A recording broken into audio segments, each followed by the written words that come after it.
So, full house. I love this, right? A bunch of smiling faces today. Brandon has his usual assortment. Donna stole one of Brandon's. No, it's mine. Oh, Donna has confiscated from Brandon here. Wow. We get weird real fast. So this is, technically it's the July Windows Insider Webcast. I know it's August 1st, right? Just how timing works out sometimes. Happy to have all of you here with us. It should be fun. We've got a great team here today. Like, it's the team that we are on now. Last year we moved out of what was fundamentals under what is now Cosine, and we are in the larger E&D org. It's like, it's You don't even know. It's experience and devices. Come on, Donna. I know. Come on. My own boss trying to put me on the spot. I know. It's bad, right? So the team that we're on now is responsible for the broader Windows experiences, things of the look and feel of Windows, how you engage and how you interact, and then of course the devices part kind of self-explains. But it's a very large team of which we are a small part, but we're a very important part, which you're going to hear from a ton of lovely folks today, as I will have them introduce themselves momentarily, and talk about the things that they do, what they work on, and then of course we obviously would love to hear feedback from you on each of the areas that they talk about. Please stop hitting the table. Yes, it is my fault. I'm hitting the table. Sorry. I told everyone else not to do it. I know, and then I'm the one that's doing it. So that's just kind of how it goes. So we'll just kind of get started here. So I'm Jason. You know me, Insider Team, of course. Joe's, as usual, is hiding behind the camera. Hiding. Joe, you want to wave? Hi, Joe. You want to get going? Yeah. My name is Charles. I'm a product manager working on experiences to reduce friction and help make sure our users can access the content that they care about most. Hi, I'm Karina. I'm a product manager intern working on making the notification experience better. Hi, I'm Jen, one of over 1,000 Jens at Microsoft, but But how many gin gentlemen? only one. Okay. Actually, there are two, theoretically, in the world. Or In the world, yeah, theoretically. As long as she's still alive. Uh-oh. Anyway. Can't tell the insiders this? I help wrangle feedback for the Windows shell. Yes. Keeping it simple. There are a lot of us. Hey, I'm Leo. I'm a customer-focused product manager working on improving the ease and simplicity of Windows user experience. Awesome. Hey everyone, my name is Eric. I'm also a product manager working on what we call the launching system in Windows. And we're trying to make sure that you can quickly launch all the apps, files, and websites that you care about. Who are you, Brandon? Hi, you guys know me. I'm Brandon. I have to work with Jason. Wow. That's a job in and of I itself, know, right? it is. Though they did get separate offices finally after 3 years of complaining. Hey everybody, I'm Ian. I'm responsible for customer amplification and UX systems. Job is to listen to a wide variety of customers, act on the things that they tell us about, and be responsible for making sure that Windows has a coherent and enjoyable user experience. Hi everyone, I'm Allie. I work on Donna's team as a writer and designer, and I meet lots of viewer events. Yes, how many of you have met Allie in person? If you've ever gone to Ignite, Expired, Just yeah. not here at Allie. Yeah. Hi, I'm Tom. I'm looking for ways that we can use customer-centered storytelling to make both our individual features better, but also make sure our features work great together for you. So quick throwback. If you recognize Tom, it's because he has been on a previous webcast back when we were discussing timeline, and that was December of 2017. How I remember that, I don't know. I think it's because of the moose. Yeah. So if any of you remember What? the moose from back in the day, What does that have to do with December? I don't know. It was just for some reason it sticks was in my head. moose. Christmas Yeah. news, yeah. Yeah, it was the first time there had been Sounds any great. other character besides a taco cat show up on the show, and it was like, oh my goodness, it was exciting. At least I was excited. Yeah, and I'm sorry I don't have the moose. It was actually a colleague's moose. That's fair. Tom has been on Windows for a long time. He and I worked together on Windows 7, Yeah. 8, Yeah. 8.1, Yeah. and now 10. So, old school this one. Yeah. I'm Donna. I get yelled at by all of you, and I yell at them. So that's literally my job. I'm the middle manager of yelling. Yes. I'm Lee, and I'm a product manager looking at how we improve customer satisfaction for all of our Windows users, with a little bit of a special focus on our more casual users and making things better for them. And hi, I'm Amy, and I'm a product manager focused on kind of building that better feedback loop with the casual customers so we can understand what's working for them and what's not. So one of the things you probably noticed in everybody talking around the table is the big focus on customers. Right? That is one of the core premises of what this team is working on, is listening to what users are saying, finding areas in the product that we can go and improve, making a seamless experience for people who are either not as confident with Windows, who are new to Windows, or even for folks who've been using Windows forever and want an easier way to do things. Like every single person at this table, one way or another, kind of plugs into this process. So you'll notice that when the title of this webcast was kind of broadcast, we talked about, hey, we're going to talk to the Amplify team. It wasn't the same as some of the past webcasts where like, hey, we're going to talk about Edge for an hour, or we're going to talk about deployment for an hour, or whatnot. One of the core things that I really wanted to do in this webcast is, number one, cover some questions that are already popping up in chat. We'll get to them, of course. But is in relation to questions that you have on how we are addressing some of these issues. And then number two, we've actually gone through, and for some of the folks here at this table, what we've done in the past with Insiders where we've taken their questions in advance. We took their questions in advance, and we're going to ask you questions this time around. So, but before we do that, yeah. let's have Ian do the spiel on what Yes. our team is, Amplify Spiel. and such and such. The kind of all up, because I did a very poor job of Yeah. representing it, and you can do this much better than I did. What is Amplify? What do we do with it? It's kind of new and exciting to take customer listening and UX and smush them together under one group, where we have our ear real close to as many customers and as many different kinds of customers as we can, and then turn those into insights, and then act on those insights in the product with a focus on the core user experience in Windows. That is what gets us excited, and it's a nice mixing of capabilities for us that we're doing now for the first time. So, has anything, I'm just going to ask a question on behalf of the audience, has anything like this existed before, or are we like forging new ground here? We've always listened to customers and acted on them, but we've never had a program like Insider and the people that work on the Start menu this close together before.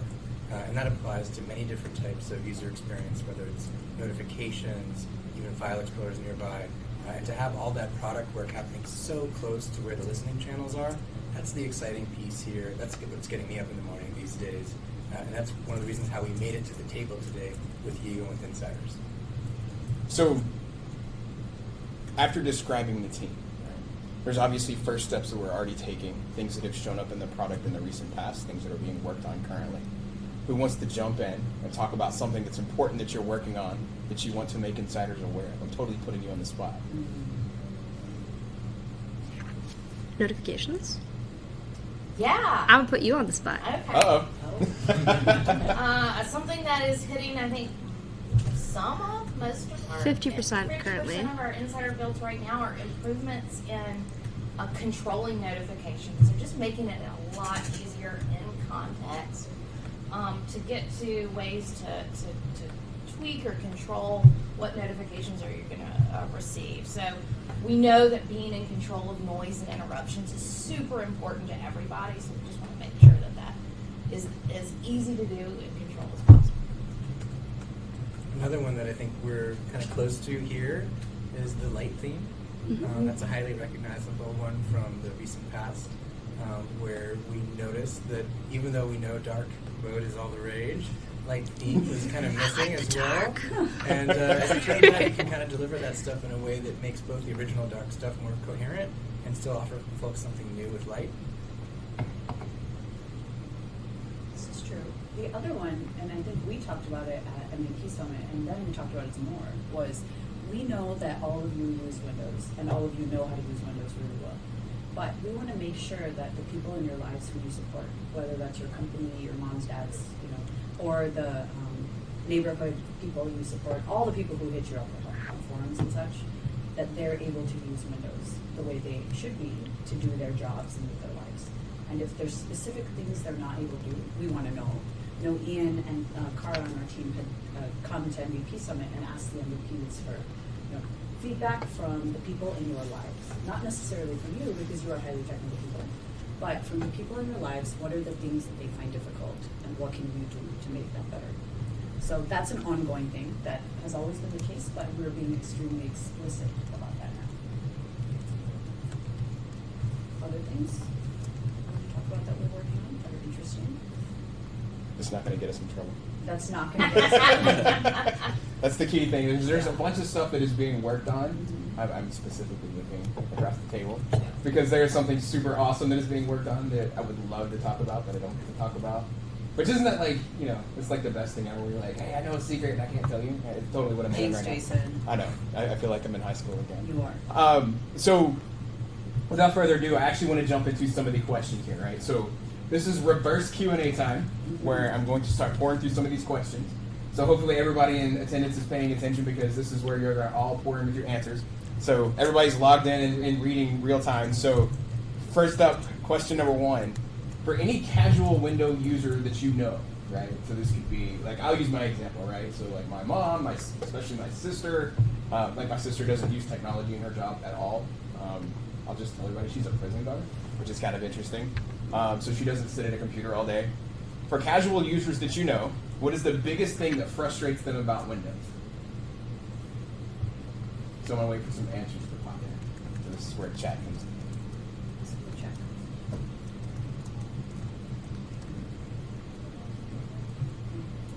The lack of privacy.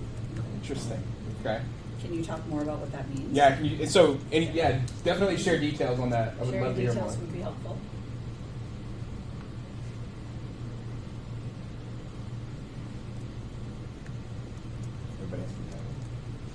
Where to find things. Okay. Tell us more about that. More details. Yep. Details are helpful. You're filing bugs. You can't read minds. Comfortable knowing who's looking at the data. Okay. What would make you feel comfortable to share your data? Or what do you know about the data control thing, where you can control what data you send us? Yeah. Are you aware of that control panel? Like, you decide what you send us, how long it stays, how much logging you want to send, just telemetry, only logs, your name, your device ID, etc. Are you aware of that control panel?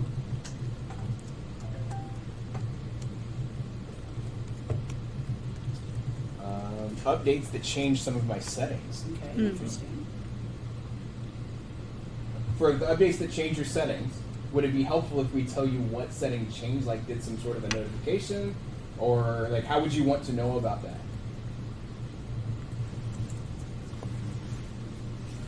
Confidence in data storage and not losing data. Okay.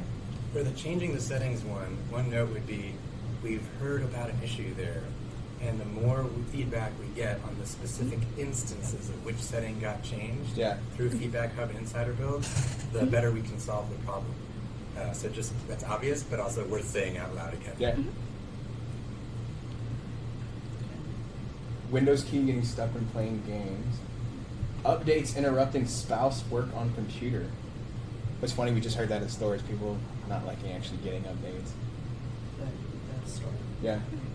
That's why I like the icon in the taskbar now, because it makes it a lot more obvious that there's an update waiting for me, and I can actually prepare for the right time to apply it, rather than kind of being surprised with, oh god, it's been so long, and suddenly I need to update. I think and there's some new controls that were added in our last release, if I recall. Yeah, they redesigned the Windows Update settings page. You can feel a little bit more in control about when those are going to interrupt you. How to change the settings back. Sorry, once I don't think you're gonna like the answer for that one.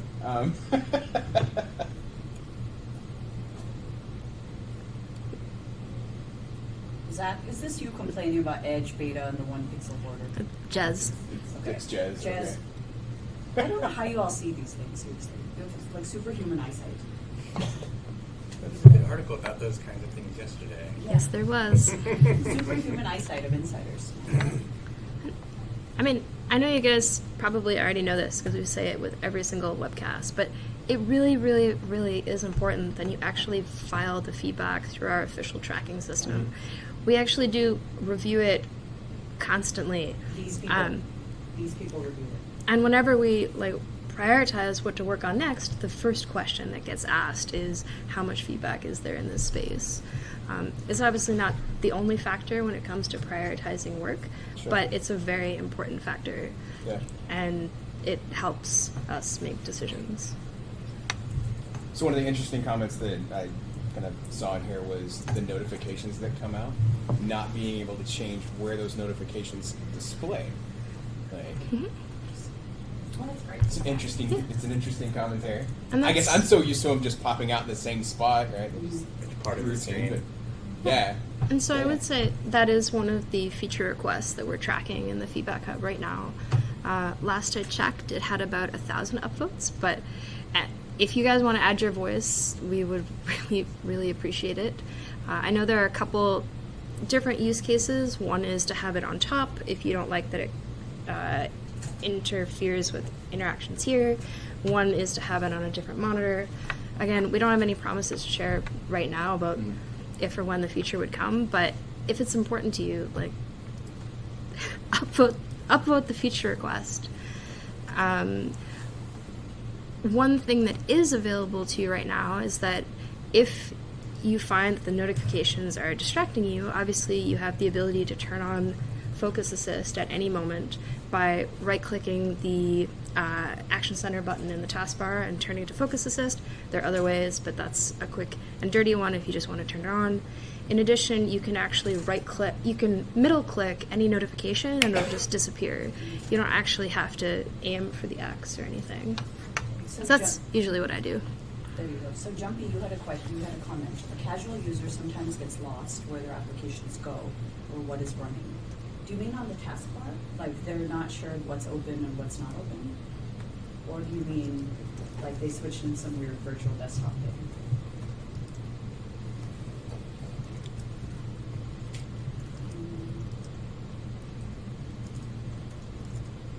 We're going to organizing files and folders to make it easier for users to stay organized. So Simon, elaborate on that. Like, give me an idea. Like, if there was something you could implement that would do that, what would it look like? That's one of those things that sounds good as a sentence, but it's hard to interpret and translate into something functional that an end user would actually use.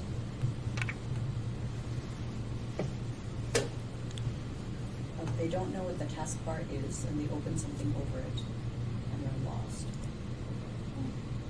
That means the taskbar isn't locked, so that it's whatever Yeah, so it program's displaying disappears. full screen I see. on top of it. So Jumpy, is it possible that the taskbar is not locked, that it disappears when you're not hovering over it? Yeah. I've heard about things like the taskbar, a setting changing, a default setting going from one to another in Yeah. some maybe accidental or someone else did it way. Yeah. Tablet mode getting turned on is another popular example. And then casual user gets stuck with their system, but to them is a dramatic change. No way of knowing how it got there, no way of knowing how to recover from it. Those are the kind of stories that we really want to hear about, and those are the ones where it's so easy to imagine how painful things could get, or the fear of messing the system up could get. That's very true. So I'm going to jump to the next question on the list here. So we talked a lot about, with casual users using things that are frustrating them. The second question is in a similar vein, but rather than it being for a casual user, and what's funny is my mom was actually one of the people that asked one of the questions. Is she on today? She was one of the people that gave feedback in here. Yeah, she was on there. I didn't call out which one was hers, but that's funny. Yes, I'm on. She came to visit. Yeah, so And she's good. So my mom lives in Texas, so she watches the webcast so she can see me. It's like that's apparently a thing. So He never goes home. So she's to tune yeah, into the monthly like I go back webcast. like once or twice a year, and that's it. So that embarrassing little tidbits out there now. Regardless whether this is for you or for somebody else, what is something that is a non-user friendly, so something that's a potential pain point or point of frustration when you are using Windows? What's something that you, well, just put it bluntly, what's something you don't like about Windows? Actionable things, please. And relating to Yes, the- something actionable. Insiders, don't be, like, bring back Aeroblast, bring back Windows 7, bring back Windows 95. No. Actionable feedback that the people in this room can do something about. I will be mad if you mention Blur and Taskbar one more time. We've had lots of fights on this topic.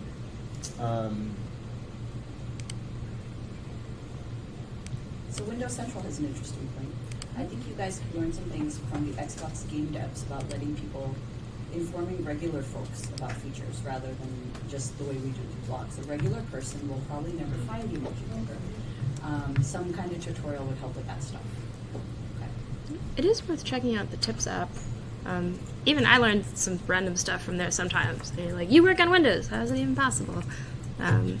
But Windows is a big operating system, and there's lots of cool stuff. Like, what percentage of the changes that we actually put in a given release make it into the Tips app? They try to, they do create a curated list of tips so that it's not overwhelming. Sure. I gave them a whole, 56 page. Brandon's RS5 guide of awesomeness or whatnot. They did all I of remember so that. They know what to pick in terms of what we've released. To Yeah. highlight.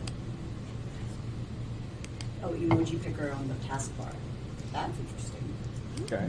Jen, is this you secretly? No. Yeah, one tension we're always exploring is how to deliver new value and yet to do it in a way that some users won't feel like is bloat or is interrupting their workflow.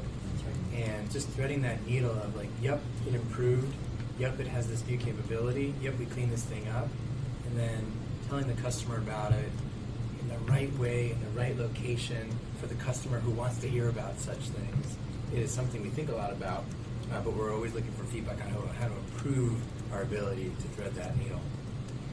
We should add the emoji picker taskbar, add that to our list. You can add it to. They have a secret list, by the way. A secret list. It's very secret, given that they're talking about it loudly. So, more consistency in design. Yeah, like. You're saying that a lot. I agree. I agree. Put it on your secret list. Well, yeah, it's on my secret list. It's on the secret list. Can we I lectured this team yesterday. We had a team meeting, and I was Brandon had one of his infamous I went tirades. into a rant about. Infamous tirade. What is it, Jason rant or a Brandon rant? It was Brandon rant. It was Okay. Brandon. I didn't do a Jason rant. I didn't like. Be quiet. You don't need to have the rant now. It's 2 cents. Look at him. He's like recapping his rant with a different rant. Okay, Tom, tell us. I would really like to hear some examples Yes. of Thank places you. where we could be more consistent, because we would like to see it be more consistent too. And where are you seeing problems and opportunities for us?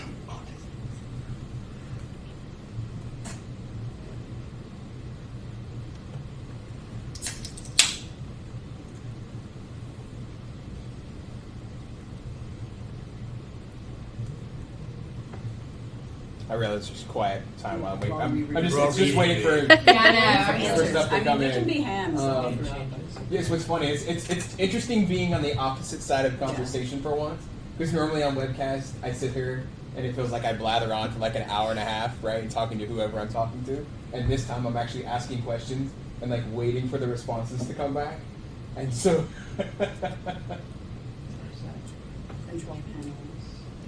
God mode menu. That's interesting. God mode. What is that? Yeah, It's that weird. folder Oh. where that shows every single control panel and command. Everywhere. Yeah. God mode. Oh. The only people know about it are employees and insiders. Yeah. So are we talking about WinZ or something else? Control Yeah, panel. yeah, just God mode all of, see all of them. File Explorer is outdated compared to the rest of the OS. Things that have round corners versus things that have traditional like squared corners. God mode. I'd like it if dark mode in apps followed my system settings, but that probably has more to do with the app and whether or not it has plugged into the API to see what the system setting is to then replicate. So that's like, because the OS actually provides that capability, like it's there. It's whether or not the app's actually connecting in to use that functionality. OneNote, so this is where it comes back to Microsoft. OneNote does it to do, and several other Microsoft apps don't. So an inconsistency across our own app ecosystem. Yeah, these examples are super valuable because it's a big operating system and a big ecosystem. Yeah. And the ones that folks are feeling the most, I think each of us have, we notice like, ooh, I noticed this one. Do other people notice this one? Maybe it's some other one. So where someone asked something interesting. Alexander, you said You think the Windows team can make like the Edge team the feedback thing? Can you tell us about that? What do you like about the Edge feedback thing? Is it the emails? Is it the emails? I love the Edge emails. We're not seating. Right. Not seating. Just keep talking. How do we usually hear about UI consistency problems? If you want me to give you the candid answer, a very, very small number of people actually say anything in the feedback hub.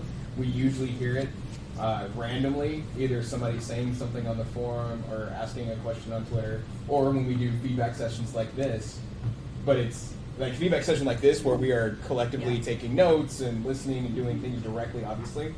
These things are being noted down, but like just kind of ad hoc, anecdotal things that happen like on the internet, so to speak, it's way harder to track that and that type of thing. But that's actually where most of it comes through.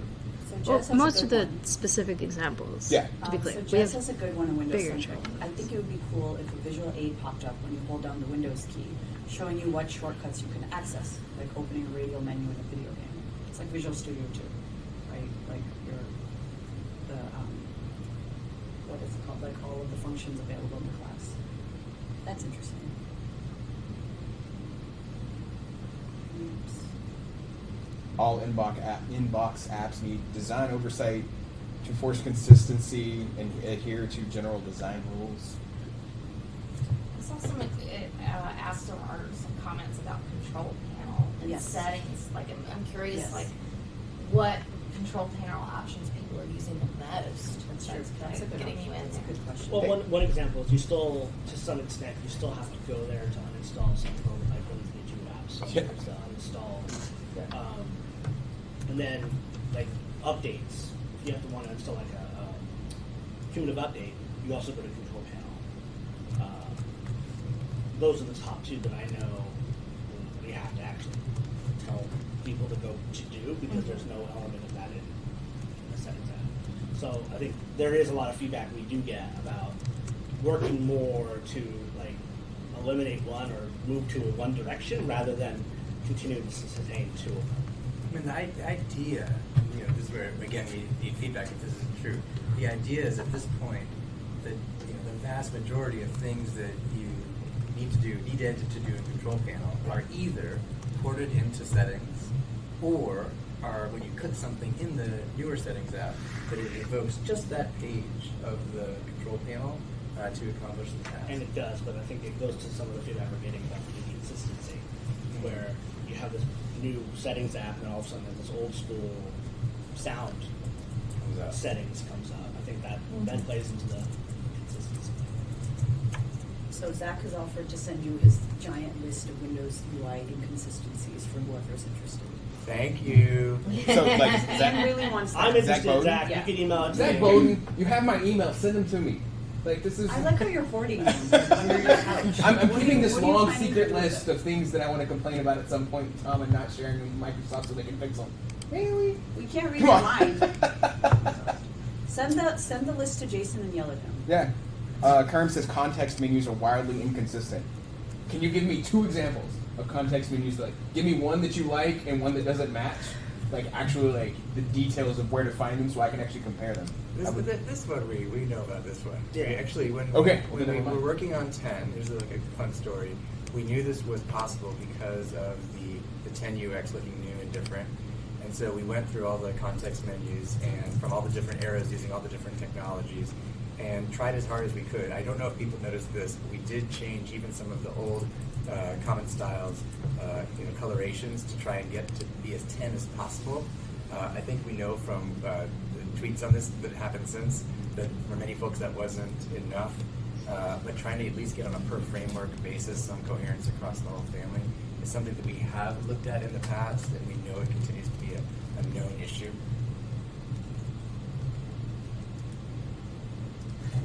So I have a question for all of you. So the people in your lives who use Windows, who aren't as technically confident, say it's you, right?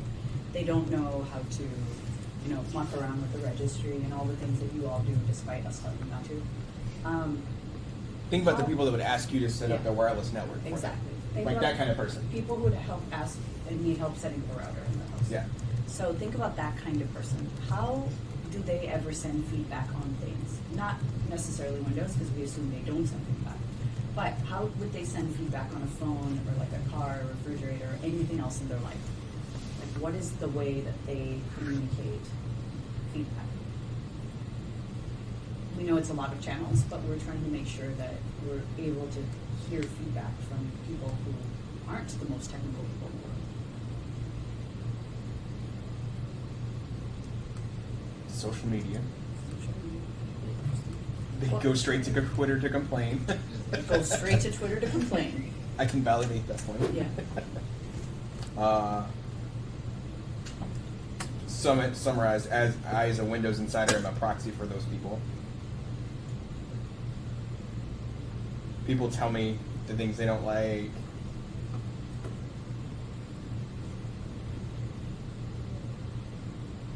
Twitter again. I tweeted Jen. Twitter's popular to send to people like banks and ISPs. So apparently we're doing a good thing by being on Twitter. So what you're saying is you don't want us to close the Windows Insider Twitter handle. I got it. Got it. To be clear, that was never an option. Jason starts rumors. You seeing this? Yeah. I go to Twitter if I submit it in feedback and don't see any changes. Okay.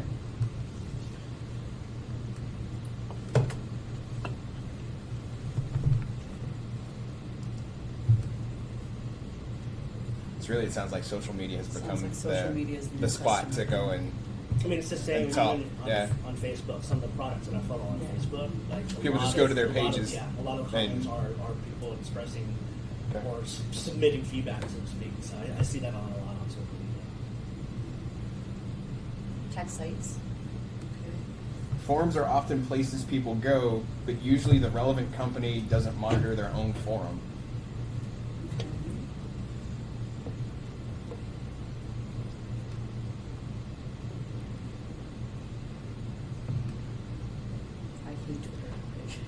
This is why we're conflicted. Half the people are like, I hate Twitter, it's the devil.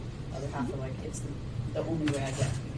It's a little scary if Twitter has to play such a prominent role in getting feedback from casual users. They need access to confidence in using Twitter as their feedback mechanism, which sounds like a possible missing of great feedback.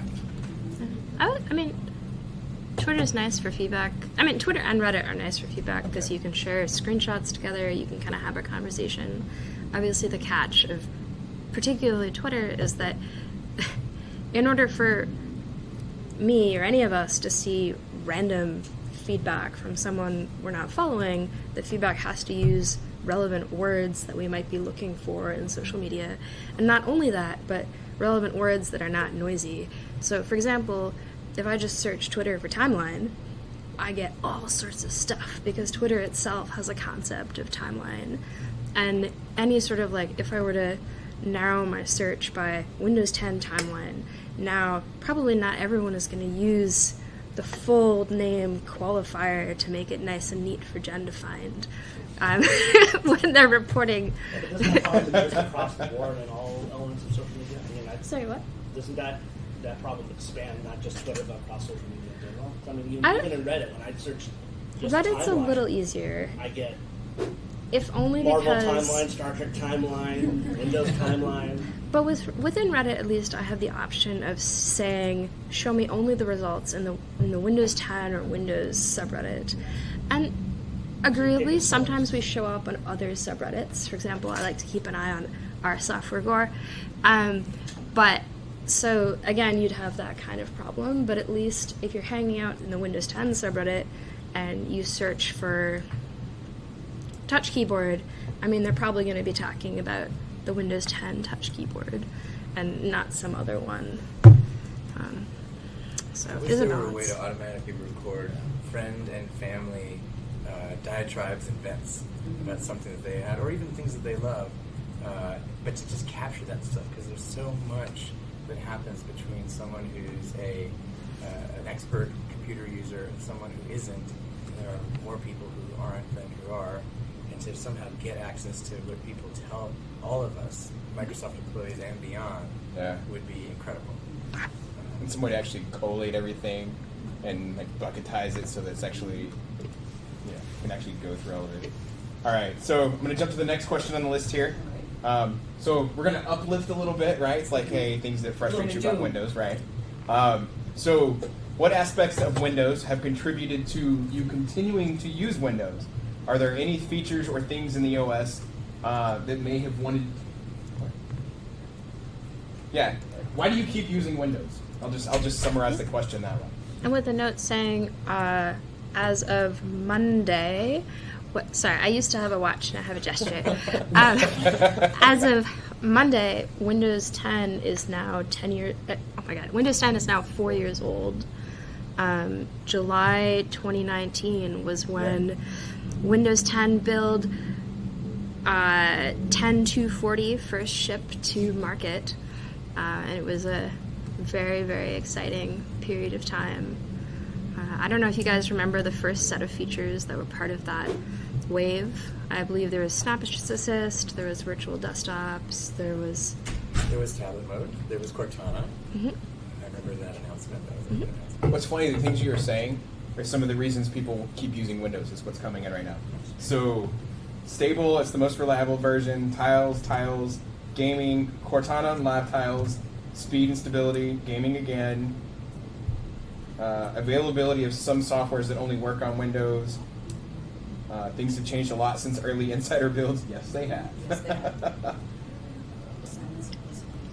Because Mac OS is horrible, and 2019 is not the year of Linux. But I thought 2019 was the year of Linux. It's just Linux on Windows because we have all the WSL stuff. There you go. I do agree with touchscreen though. Someone had a Mac the other day and they were showing me something and I'm trying to pan through pictures. I'm like, why is this broken? Poke, it's broken. They said stop doing that to my screen. Yeah. They're not touchscreen. Somebody says, don't laugh, but UWP, tiles, gamings, and the variety of programs. More votes for gaming, the ability to have a touch screen. I don't like the Mac OS view, it's cartoonish. Hardware ecosystem. The frequency of seeing changes independent of my own feedback, that's interesting. Improvements in the start menu, broad hardware ecosystem, live tiles. I think people like tiles because it's like our answer to like widgets on Android, where they can have quick view of information at quick glance by just simply opening and starting.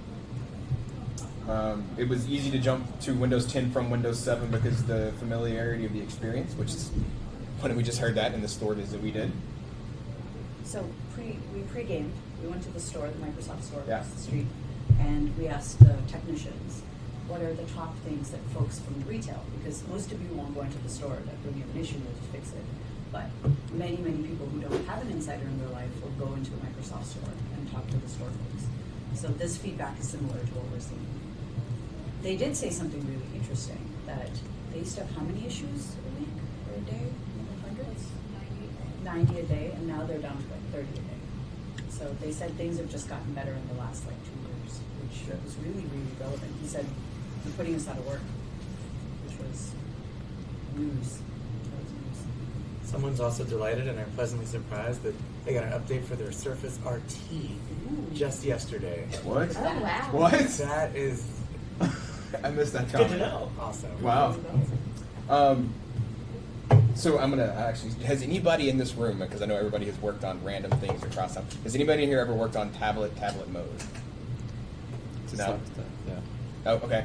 So this comment actually makes me smile. Right? It's like tablet mode. Are we still working on? Is what one person says, but then somebody else says is the only serious OS that actually makes my tablet a tool rather than a toy. Yeah, I think part of what part of what Windows 8 introduced was a recognition of tablet as a tablet posture, as a form factor and a use case for these things, and giving birth to the 2-in-1. And I remember when we were building 10, the idea of bringing some of the best of 7 and the best of 8 together, and some of the folks having that conversation is what yielded what we now call tablet mode. Yeah. And to try to preserve that while also bringing back some of that desktop and mouse keyboard goodness. And that posture and that form factor of a 2-in-1 continues to be super relevant today. And yeah, I mean, it's something we care about. So there's a comment that says Windows can analyze its own problems. Are you talking about the troubleshooting tools that are built in, or The recommended troubleshooters? yeah, or the automatic recovery features, like if a background service happens to crash, where it doesn't take down the whole system and it kind of restores itself and kind of just seamlessly keeps going. I would love to hear a little bit of context about that one. I see a lot of fluent design. Okay. A lot of fluent design. We have the best flat design. So I am not a design person, right? So What is flat? Could somebody fill me in on what flat design is? It's Is it referring to pretty much Metro? It's kind of like the Windows Phone UI, where everything was square and was not was a single color. Everything was just like Where things don't just look like stacked and Yeah. okay. Minimal use of sort of fake 3D. Yeah. Got it. So no 3D. There was a Right. design principle called authentically digital. Oh, yeah. That back in that day we would talk about as an aesthetic principle. And when other competitors might have been thinking about skeuomorphic design, using physical metaphors, maybe we could just be true to the medium of the display and the pixels and not have to embellish too much beyond that. AKA not Microsoft Bob. Nothing. It's been a while. Sorry. I see a lot of tablet mode. I hope to see a refurbished tablet mode. There you go, tablet mode in Windows.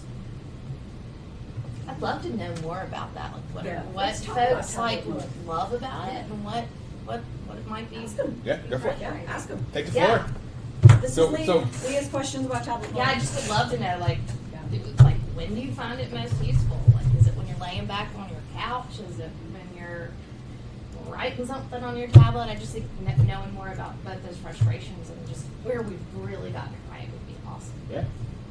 So tablet fans, fill us in.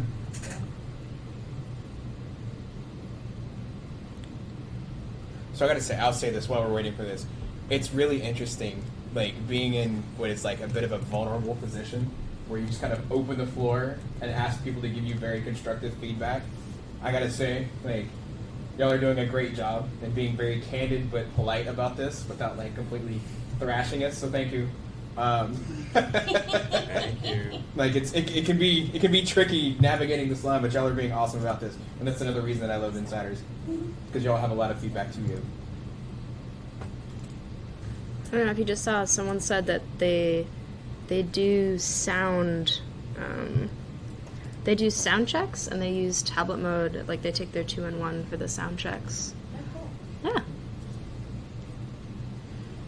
And I saw someone asked, like, we sell 2-in-1s, how do we not know? I mean, we know what we know, but it's always good to make sure that everyone's on the same page and that you're not making assumptions as to use cases and whatnot, which is why we ask for your perspective as well. For example, we know that a lot of people like to use their 2-in-1s in the tablet posture without necessarily turning on the tablet mode, which adds a little. So they flip it and then They don't have their device to set to turn on tablet mode. interesting. So that's an interesting insight, because we've got, as Lee was putting it, we've got the mode, the feature with the name. Mhm. Then we've got the people who are using the posture with the feature, and then we've got the people who are using the posture without the feature. So my question is, do they know the feature exists? Do they know there's a toggle they have to flip on? Have we like, there might be a discovery. yeah, element to that. discoverability, yeah. Where do There people we go. save things? Folders, favorites, desktop tiles. Wait, is that a question that came in, or? That came. Yeah. I save things in folders, personally. And actually, no, I save things in my OneDrive in the cloud as a civilized citizen of the law. Because it's not 1995. You shouldn't store things, you know where, the server under Hans's desk. We've had this fight. So please tell me all of you store things in the cloud. I use pen and tablet, I use OneNote in tablet mode. I use it when I'm reading ebooks. OneNote's great in tablet mode. There's a theme of using OneNote in tablet mode here that has developed. The modern OneNote app is awesome. Like, I don't know, I mean, as someone has talked about the dark mode stuff recently, and they've been able to, like, it's really good for school because they can solve math problems recently. And I think in the last month, they actually introduced the ability, like, not only can it solve the math, but you can say, generate me a quiz based off of this style of math problem, which is really cool. It's like if I were to travel back in time a redacted number of years until I was back in high school, that's the tool I'd want to take with me. You do math for fun. I mean, I have a degree in mathematics. Oh, okay. So you actually So you do math for fun. I hate math. I use OneNote and I programmed it so that I can enter numbers into the Drake equation and calculate how many potential exoplanets in our galaxy. Yeah. Oh yeah. By the yeah. So yeah. That's is that did Seafair already happen? No, it's this week. They're going to be practicing. Yeah, so I'll just so everybody's aware. So, if you hear the loud random airplanes in the background, it is the Blue Angels doing their practice. It is Seafair Weekend in Seattle, which is a big weekend. Sorry, Blue Airplanes. They're like, it's a They're crew. Navy airplanes. Yeah. Yeah. Sorry. I grew up in Annapolis, I got this. She's explaining to you. Yeah. For people who do not live in the U.S., this is what they are. Yeah. Look up do a Bing search, think Bing, for Blue Angels, and you'll totally see all that. The Oh, planes wait. are really cool looking. Are Blue Angels and they're not a ridiculously Seattle thing? fast. They fly really close together. There's some Look, beautiful photos of them. I'm Canadian. Like, I just rolled with it. I was like, okay, Seattle, got this. We didn't make it up. Yeah. It's a Navy thing. Okay, good to know. Did you Oh, hear that? now there's a Raise your Navy hand. versus Air Force battle going on. Oh, no. Sorry. All right. So I think we got those questions tackled. So I'm gonna pop over to the next one. All right. I think did somebody ask this in the room about when you go to find a recently used file? Where do you go?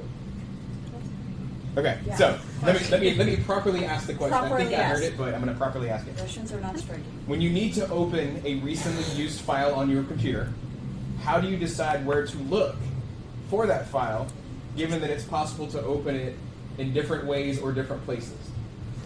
Do you want to? I mean, for this one, do you want to go around the room to see like where we go while they answer? Yeah. So for me, if I know the app that I use it in, like if it's an Excel doc, I open Excel and just like file and be like recent files. Click the one I want because it's going to be in that list. I just right click the title in the taskbar. And it shows you the.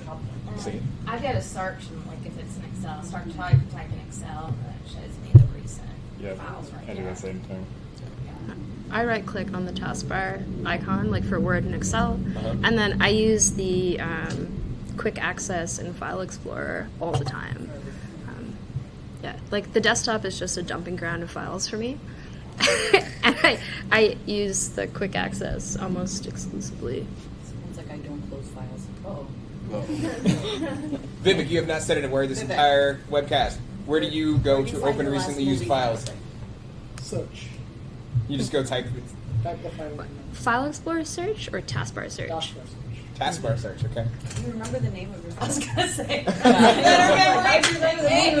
That sounds I love when you're looking in Word, Excel, PowerPoint, and you've got that long open list, Yeah. and then you scroll down, and then you're like, oh, I hope there's more. I hope there's Yes. more. And then you get to the link where it says like, there's even more. And you go to that one, and you can actually get another like 15. Yeah. Hopefully you found it there. So the problem I end up having is, when I'm working on something, I save it to my desktop. When I get done, I file it either, I put it up on OneDrive, or I stick it in a folder where I have like this project or that project or whatever, and then I'm organized when I'm done with it. Then I go to the quick shortcut, and it's like, I can't find that file because I moved it. Like, wait a minute. I do it to myself, but So so there's a bunch of answers. Jason, do you want to read yeah. Make sure I go up far enough to when I ask the question. File Explorer, recent files, half the time in search, half the time in File Explorer. It depends on which app it's related to, but often either the application or File Explorer. Jump list from the taskbar, File Explorer, quick access, directly from the search bar, using search or the app itself. Explorer recent files in the application. Right click on the taskbar. Pretty much everything that we've covered. Yeah. Quick access rocks. Quick Okay. access. Half and half quick access and right clicking the tile. File manager shortcut or favorites depending.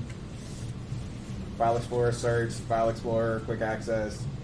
So apparently, quick access is like this Quick huge access thing. is Like, like a thing. that's awesome to hear. I think when I name files, I have a bad, unless it's like a recipe and I try to be like really particular about what the recipe names are, I have a bad habit of like key mashing for file names. It doesn't matter. What? Wait, what? Hold on. Wait, you're like blah blah blah. Just like Yeah. Yeah. So how do you remember when you set that awesome cookie recipe? I remember the date that I created the file. got like Wait, super forever? human. Like, I'm like, no. It's like when I save a picture or something off a web page and it's like A1Q17. Yeah. Like, I have to look at all the thumbnails because no, that's not happening. I don't remember when I downloaded it, and I'm not going by the file name. But that's Okay. what was it with 1903? We updated the downloads folder to now group by date by default because most people, when they download files, the files have like junk names, like me all the time, but for you sometimes. And No, never. Almost sometimes. and so having it group by date, like when it comes to downloads, most people like better remember when they downloaded something than what it was named if they didn't have control over what it was named, or if they key mash. So for me, opening files, I use a variety of different ways. Like all of the ones people are talking about, I use probably all of them. I don't know why. It's just whatever I'm doing at whatever moment is convenient. Like I'll just open. Like sometimes I'll go into Word, open file, and do it that way. Sometimes I'll use the search on taskbar. I have no idea why. I'm just so random. But the one critical piece that all my I have nothing that's saved locally. It's all on OneDrive. So that goes between multiple. Like I have like every day I'm using at least 3 PCs. Yeah. And at any given moment, if one of those PCs dies, I'll have another PC I can go to. And Or you don't have it. well, I mean, like when we were in Germany, my computer died. I ended up having to do a it did. PC reset. And I did a PC reset, and like within like 35 minutes, I was up and running again on that same laptop. Then you have access to everything. And I You have didn't access lose to it. everything. Everything just came right back, and so that's absolutely critical. Because even on my phone, I can access these files, and it's just so awesome. So does everyone know the story of me and Brandon in Germany and the epic 90-minute car ride? So we land in Munich airport, and it's like 6 o'clock there. And he says, okay, we have to launch the flight at 7, so I have to finish the vlog. And of course, we assume, it's going to be 20, 30 minutes to the airport. We'll have time to roll on into the lobby, get a snack, and then finish the vlog, and then hit publish. We're sitting in the car, like, the Autobahn. People drive fast here. Why is no one driving fast? So we're And waiting. no one was driving at all. No one's driving. We're stuck in the horrible traffic jam. And next thing you know, it's like 5 minutes till 7. We're supposed to go live. Bill's about to go live. We have no blog. We have no plan. We have no internet. We're like, oh. So at this moment, we start calling in favors. We set up a mobile hotspot with a phone. Brandon has his PC. It dies. He gets out his other PC. That one is dead on battery. I get my PC. We call Jen. We call Allie. It was pure pandemonium for about 30 minutes in this car. Oh my god, I know which one you're talking about You know now. what I'm talking about, right? I thought this was recently. Nah, I remember No, all this is jazz. October. It was like, so everyone is yelling. The cab driver's like, "What are these people doing in the backseat of my car with their crazy operation with 6 Why do they have like laptops?" 3 computers out? Yeah. And he's holding it up like, maybe I can get reception like this. And I'm like, my Surface Go works great. He's like, this is not helping. So we're having this amazing fight in the backseat of his car, and we get there, and we've all learned a very important lesson about always having one machine with SIM, 2, having someone on backup who knows to hit publish in a blog, and 3, always put your things in OneDrive. So I had that one taken care of. yeah. So we learned this really important lesson after 90 minutes in a car in Munich, yelling at the top of our lungs. Yep. So something interesting related to files and tagging, and it's a little bit of a jump off, but it's a super interesting concept. Speaking of files, how about after resetting a system and OneDrive is hydrating files back down to the machine, use the date the file was originally created and not the date of the restore? So it sounds like the OS is bringing the file down and by default writing it because that was the day it showed up on the OS. It was like, I reformatted at 1 o'clock, I'm restoring at 2 o'clock. It's going to write all the files at starting at 2 o'clock because that's when they appeared locally, rather than reading the actual create date that's in the metadata on the file itself and using that as the created date. I feel like Raymond Chen might have some history on why it works that way. He tends to know a lot about. It's The a good internals question to of- pin. It's something that. That's good. Thank you for the feedback. question. Thank you. Thank Also, you. there was a comment that has already scrolled up a little bit about someone who has like 18 different files that are all named Keymash in the exact same sequence. And it's got the parenthesis 1, parenthesis 2, yeah. parenthesis 3 Yeah. appended at the end. What are you doing? 18 characters. Was it your comment or was it somebody else? No, it wasn't me. But I would say, like, last year was the first time I finally hit I actually key mashed the same exact sequence And it's twice. like, you already have a file. And it was name. like, you already have key mash file. Just like, this is the end. Like, my GUID system is broken. So something else that's interesting that's I don't know. I'll just talk about it. It's like, speaking of the webcast we did, a year and a half ago at this point. In addition to talking about timeline, the other piece of that webcast was actually we had Will Grease on from Server talking about dedupe. We explained what data deduplication was, how it was a server, that it was that Windows SKU functionality, and that there was a desire to see if anybody wanted to bring it to Windows, because it was something I was hearing at conferences, and I was trying to raise awareness that it was a thing. And there's 3 people already in the chat today that are like, dedupe the OneDrive, right? From all the backups, and I've got multiples of the same files, it's chewing up storage space. It's provable that it's the same file because it's going to have the same, matched and all that. It's like, clean it up. Interesting. Other questions do we have? Yeah. So, next one on the list, and this one is related to notifications. So, what are your favorite and least favorite notifications that you've seen on your machine? This is going to be a fun one. Good question. Are we going to do favorite? Because I like the Microsoft stock notifications.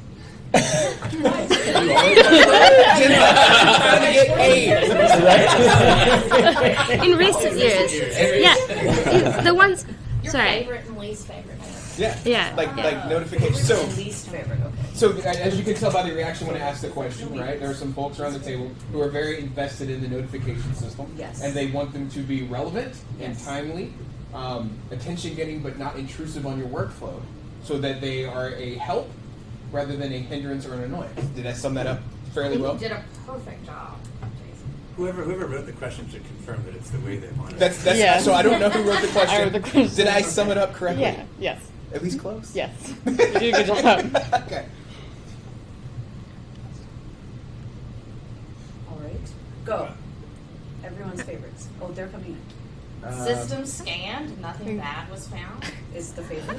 Oh, So- Defender. I Defender like. notifications. I like the Defender ones. See, I don't. You can turn it off. I did.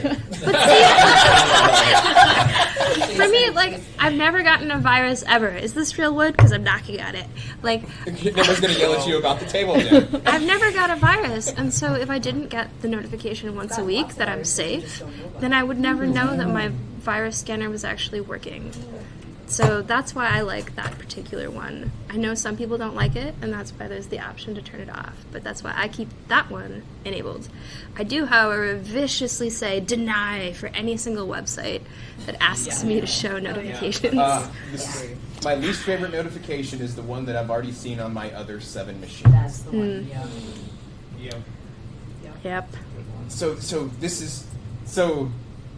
is in the chat. It's Dr. Watashi. It's Robert. He was actually here as one of the insiders who came. So I'm actually going to ask you a question, right? Presume that we would do something to change this, right? How do we know that, number one, it was you using the computer that saw the notification on computer number 1 versus numbers 2 through 6? 8. Yeah, 2 through 8, actually. You're right. There's 7 other ones. That's right.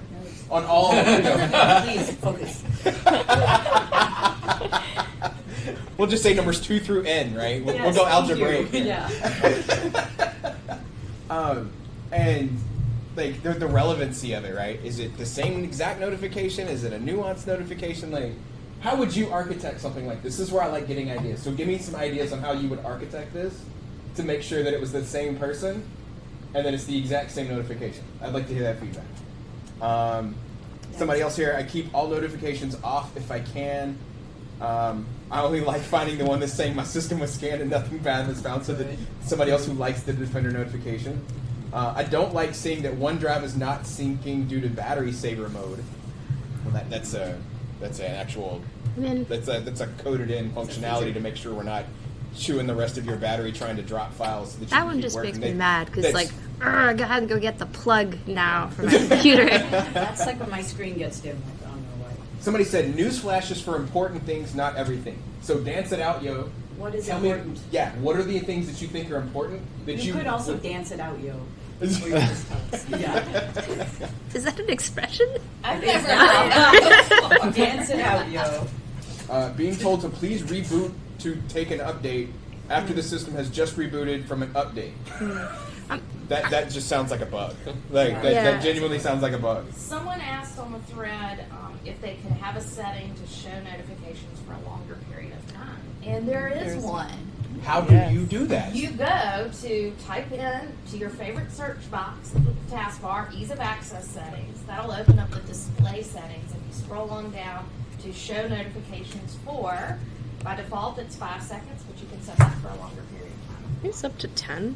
Up to 5 1 minutes. minute to 5 minutes. Oh wow! Wait, you can have a notification display for 5 minutes. If you're that person, we off. Yeah. What kind of notification? Is it just the ones that come out that the slide in from the bottom right corner? Okay. Okay. My least favorite is that Windows Defender has blocked an update, like for the Kindle app, because then I have to go figure out where to unblock it because the notification went away. I thought. So it sounds like in that circumstance you should change the timing for the length of the notification. I think that would be helpful. But I thought, didn't Defender make some improvement recently where it was like, because of the feedback, where is it controlled access? Because they'd say we blocked something, but then it wouldn't tell you what they blocked.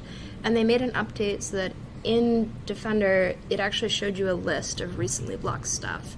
So you could change the settings. I think that shipped with either 1809 or 1903. I remember it in 1903, I think. Yeah. It sounds familiar for 1903. So here's one. If I'm not the same person as myself, I think this is relating to the separate many machines Oh, okay. notifications. Yeah. If I'm not the same person as myself, then I deserve to be shamed for sharing passwords. How many people actually log in to multiple machines for other people to use at home? I'm interested in that because I know that is common, like one username password for the whole house. Kilo doesn't use computers. Sure. But he's tweeting at us. I tried to send up Windows Hello to work with my cats, but it was like, no. Would have been good though, because they get access to my computer because they sit on it while I'm using it, and then just like They type yeah. smash So you want them to file take name. it. Yeah. Well, it's just like Yeah. yes, in their So own they can mess account. up their own account. Yeah. They have accounts. Don't, okay. Yeah. don't give them your account. No. Yeah, it's a question for families or people you live with or support. You know, some people can't remember their own password username. Somebody says Cortana pops up a lot of old notifications and reminders when I turn on a computer that I haven't booted for a while. That's great. Maybe be like, Is it- hey, these meetings happened last week. It's a week past that. Maybe I shouldn't pop all those instead of just, oh, these are all the things I haven't shown yet. Here they are. The thing I would ask, Does that with meetings too? Like Yeah. on an old machine. Yeah, that's- It's I was a like, 100 is meeting. is it just Cortana doing it? Because it's always interesting, like how much of it is an app versus the platform versus the shell component. There's a lot that goes into the notification systems in terms of and what we would need in order to investigate what's going on. I don't like apps that have their own notifications and don't tap into the native windows. Yeah. Yeah. That just makes it all messy, having to manage it all. I think more and more have been converging to the Windows Yeah, notifications. and it's hard to find one that doesn't, but every now and then there'll be something that will just, and I'm like, Somebody said they want the notifications to be integrated into the timeline, so if they lose one of them or they accidentally dismiss something, they can pull the timeline and go back and scroll and see the notification. We have a tracking feedback collection for that. I don't think it's not specific to timeline, it's just asking for a history of notifications. But if you want it, go upvote it.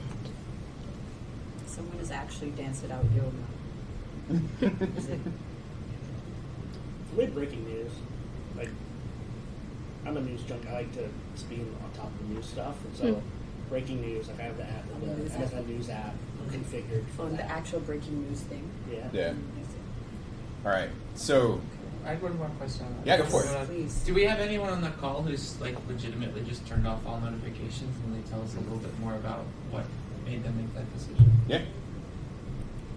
If you turned off all the notifications, tell us why. Easy. Like, let's see what happens. The grandkids use a separate computer who use one account. So that's one. Like, kids.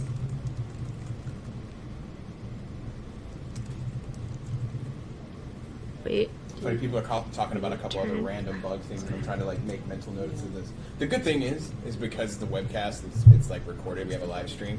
We can go back and scroll through all the chat history, so none of this is going to be lost. So if there's something that you've missed along the way or whatnot, we can go back, replay it, rewatch it, grab all the notes on top of whatever notes we've all taken here.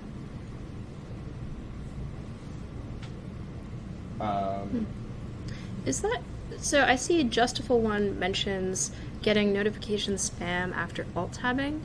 Are you referring to the Focus Assist notification that shows a summary of things that have come in while you were gaming? Full screen. Yeah. I ask if only because I believe we actually did work to make that appear only after a certain amount of time, which was explicitly for the gamer scenario where people were alt-tabbing back and forth from games really quickly, and to make the scenario a little bit more gracious, recognizing that scenario, that words. Yeah. So here's one that I think is interesting. About the possibility of logging in for someone else. Here's a thought. Perhaps we can get a new feature where a password can be entered by the owner, but it logs into a guest profile for the actual user. Like, say you are responsible for those users. You may have referred them, or you might be kids in your house. Is this a thing? How would you know, or how would the machine know whether it's the actual user or their guest if the login is the same? I think it's a type.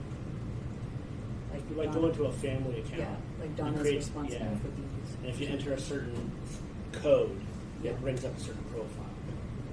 So if I wanted my sister to use my computer at home, I log out and then add, go to a different user, add 1005962, and then it logs it in as her. I wonder how that would be different than the concept of the guest account, though. Yeah, like why wouldn't you just create a separate profile on the machine?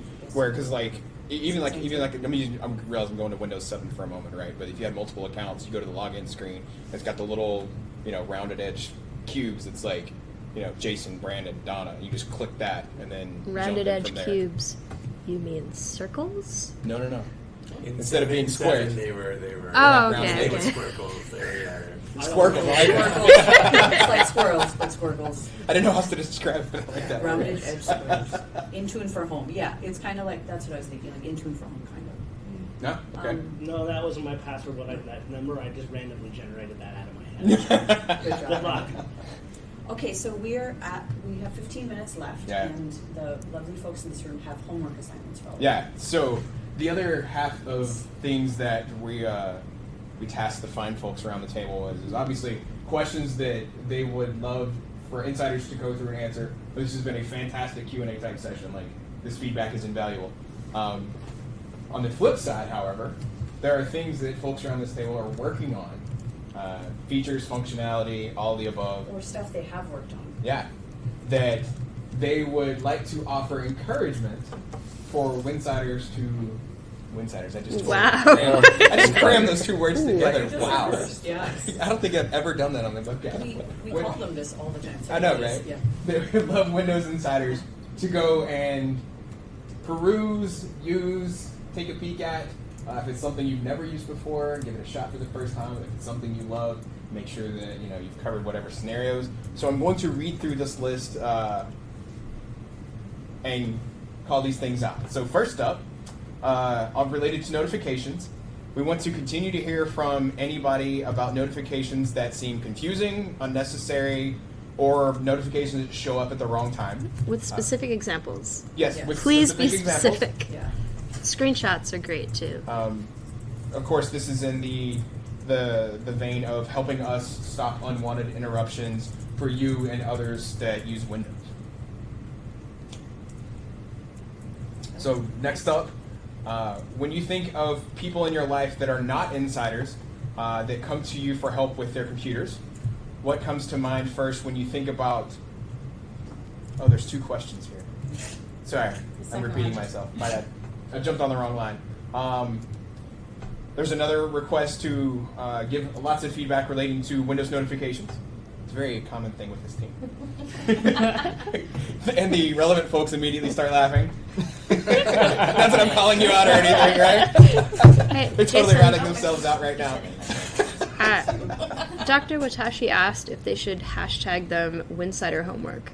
No. Okay, that's funny. Yeah. Totally. Actually- Yeah, go for it. Why not, right? Yeah, go for it. That'll make it really easy to find in the feedback hub Yeah. if you file it with the hashtag. Insider Insider homework. homework. Insider homework. Here's one for timeline. Who made the timeline comment? Go ahead and raise your hand. You Might have brave. been me. Okay. Timeline. I would love to hear more feedback on activities that are recommended in Timeline. Did Timeline show you what you were looking for? Yep. Okay. Another one for in-context notification settings. More insights and feedback. Right. Hey, there's totally a trend here. And then... Notifications annoying or confusing, please screenshot and share. Saying, did Timeline show you what you're looking for? Okay. Third. Okay. Another one. So in your current or a future Insider build, try detaching your 2-in-1 device and give the new tablet posture experience a try.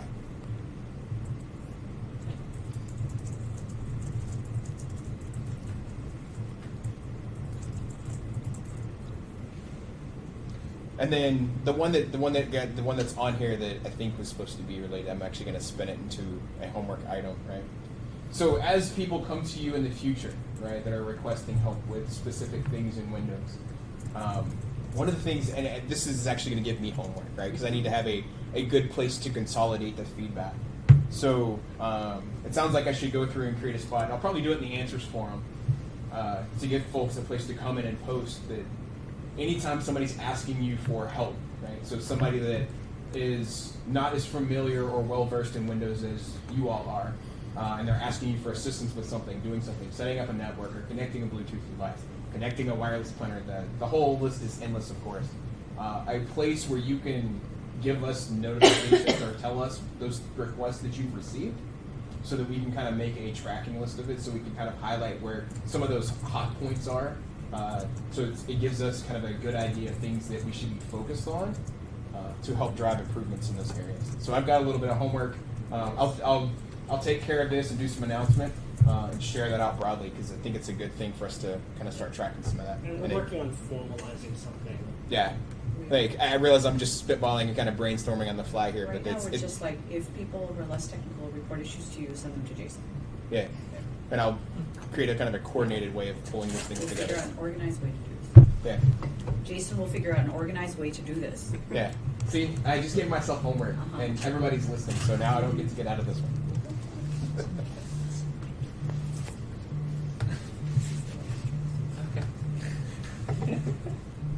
So, there's a lot of feedback that's come in. Has it been helpful? Is this relevant? Like, y'all submitted some great questions. I think we got some good answers. How do you feel about what you've heard? It's incredibly useful. I mean, a lot of times we talk about wanting to listen to our customers, and being able to talk to you one-on-one and actually hear from your mouth what you're thinking is incredibly valuable. Yeah, been super interesting to hear about your notifications, things that you don't like. I talk to you guys all the time. Tim's like, this is what I do. But I was going to say the real time, but I guess I do real time stuff too. It's fun, but it feels really social. I mean, it's like chatting back and forth. So, and you can see my face, sort of, mostly. I may or may not be a real person. I got added to a bot list yesterday. Good. Some guy was like, geek bots, adding Gen MSFT. So there's that. Anyway. Is that a compliment? It's like, I'm thinking one of those Xbox achievement I don't know. unlock things. I don't know. Oh my goodness. Yeah, it's super cool to hear real-time feedback from people who love our products. Right? I would just want to plus one all the thoughts we had or feedback we had about giving specific examples when you have feedback, any specific apps or instances or screenshots, it's always really helpful to go to that next level of detail. So, Brandon, no infamous rants. I thought I've been at Microsoft almost 20 years, and I've never participated in a format like this to get so many different customers giving feedback all in one fell swoop. Oh, and by the way, we're also asking that same group of people to get feedback from another whole set of customers who can't make it to a format like this. And the only thing that made me sad is that whenever you watch us like looking up like this during this thing, that's us reading what got written because y'all's voices aren't here in the room with us, and that's happening a lot right now. And I hope that everyone understands that there's this wonderful balance between 20 people in a room and a large number of people out there and then beyond. So it's just kind of exciting to experience it this way for the first time. Every time we talk to Vincent, I'm starting to even though it was accidental. Wow. every time we talk to insiders, we get information that we weren't necessarily ready for that is valuable, that we're turning around into everything we do all the time. So it's invaluable. I was just going to kind of restate what Eric was saying, that you can't be too specific. If it may seem obvious to you, we asked about how could Windows be more consistent, and some people said things like everywhere. And I mean, that may be true, but pointing out the places that are most glaring and most annoying, that you would prioritize. That you would prioritize if you had limited resources to make the product better. That's really helpful to us because we can't change everything. We want to use that energy to make it better in the ways that make the biggest difference. So. I really like assigning your homework, so I'm pretty happy with this webcast. Usually I get stuck answering 150 questions. No assigning homework, so I'm pretty happy. Thank you.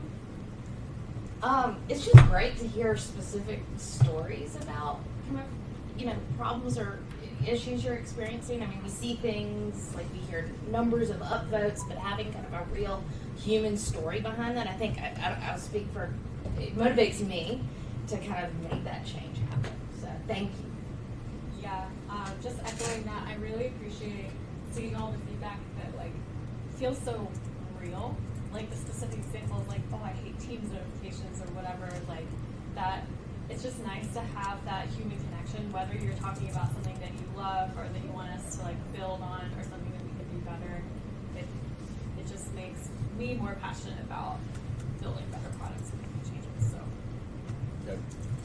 There's an interesting comment, and it doesn't surprise me who it came from. It came from Richard, of course. But it's understanding how everyday users actually use Windows is important and critical. It kind of sums up a lot of the reason why the folks that are sitting around the table today are, and why we've asked some of the questions that we have.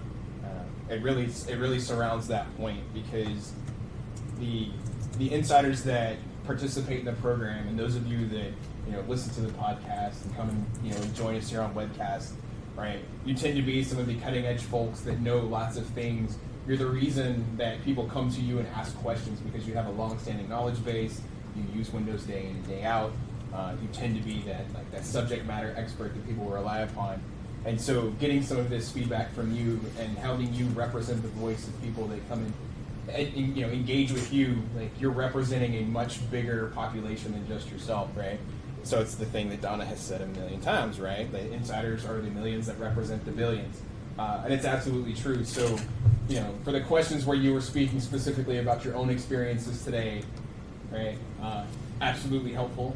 And then the questions where you were representing other people's experiences, even if that's not what you had planned on doing today, it's just as important because you're giving other people a voice who don't participate in this type of avenue or this type of engagement.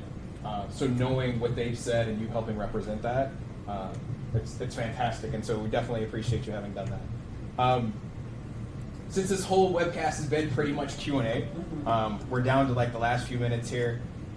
There's not much more Q&A to do today. I will say that I realized that this is a little bit different format than we've done for previous webcasts. It wasn't focused on a single topic or focus on a Microsoft product or necessarily a specific avenue or feature of Windows. But hopefully this has been helpful. Hopefully you enjoyed like hearing what other insiders had to say. I hope you've enjoyed the opportunity of being able to give real-time and open feedback to an entire team that has been here, open, engaged, listening, taking notes. I would like to do one of these again in the future. I would love to hear your feedback if you think this was helpful, if you think it was a good use of your time. I hope it has been, because I will speak on behalf of folks around the table. At least, they have as well. Like, it's been helpful, so I would love to do something like this again. You're all going to hear from this group, other than just us, a lot. Yeah. A lot. And we hope to kind of spread this kind of enthusiasm throughout the entire team organization we're on, and drag large groups of people come chat with you, just in this Q&A format. Yeah. So thank you. Oh my God, it's ready. So thank you so much for being here, giving up 90 minutes of weird time zones. We really appreciate it. We'll see you next month. Yep. Thank you. Thank you as always. Until next time.